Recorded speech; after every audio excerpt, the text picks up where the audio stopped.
By the second day of the Tet Offensive, it was clear to Viet Cong commanders that the attacks in Saigon were in trouble.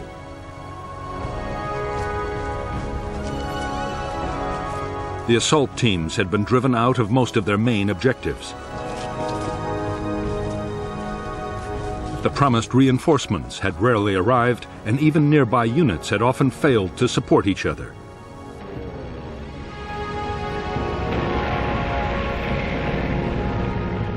Secrecy meant they usually knew nothing of any orders but their own.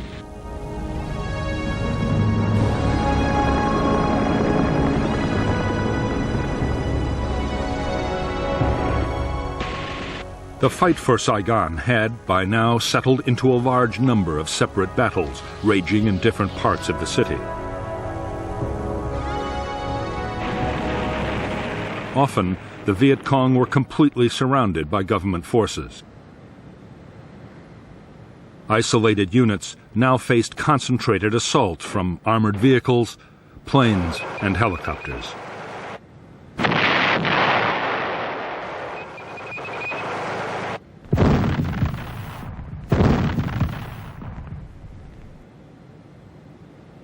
In spite of the setbacks, the Viet Cong had succeeded in winning control of huge areas of Saigon.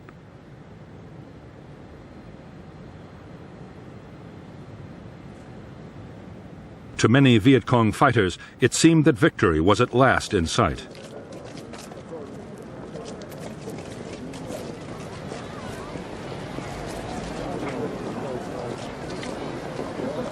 They had been promised that the people of Saigon would rise up to support them.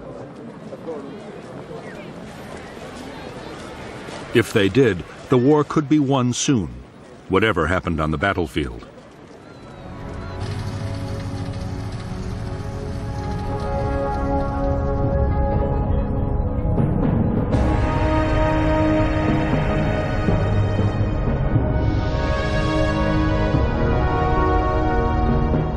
At the same time as the attacks on Saigon, the Viet Cong had launched powerful assaults on the surrounding towns. The headquarters of the 18th South Vietnamese Army Division was also hit. The headquarters had held out, and the town had been retaken after fierce fighting by American, South Vietnamese, and Australian units.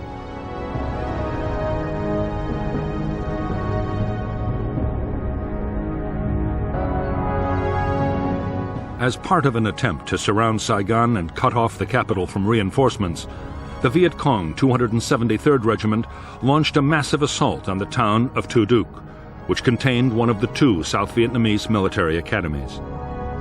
The regiment took heavy losses, but the following day it seized the Newport Bridge over the Saigon River. Together, South Vietnamese and American units recaptured the bridge after a violent battle.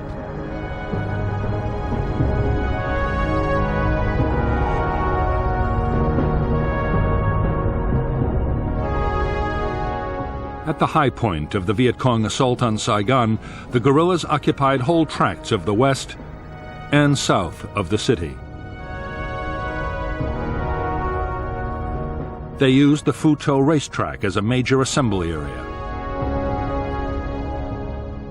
The American 199th Light Infantry Brigade launched an all-out assault on the racetrack buildings, driving the Viet Cong into the streets around.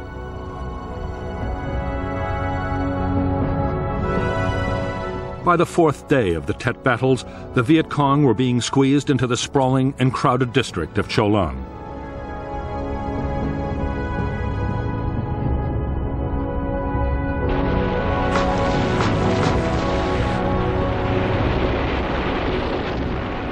The drive to clear the Viet Cong from their last strongholds in Cho Lan and other parts of Saigon would last more than a month. Like the battles to clear residential districts all over South Vietnam, the fighting would be immensely costly in lives.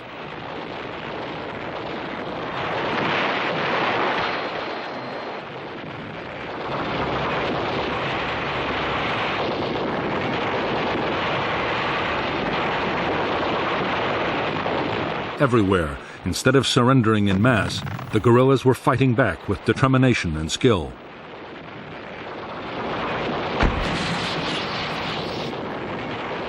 Most Viet Cong units committed to the Tet Offensive had made no plans for a possible retreat.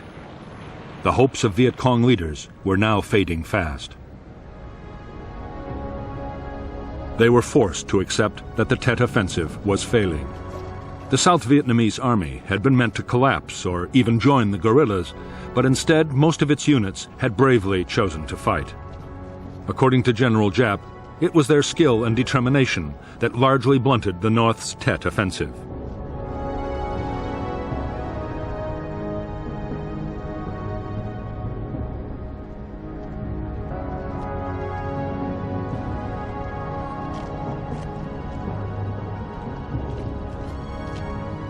Even more disastrous, the uprising that was supposed to have seen thousands of civilians storming government buildings and proclaiming the revolution had not happened.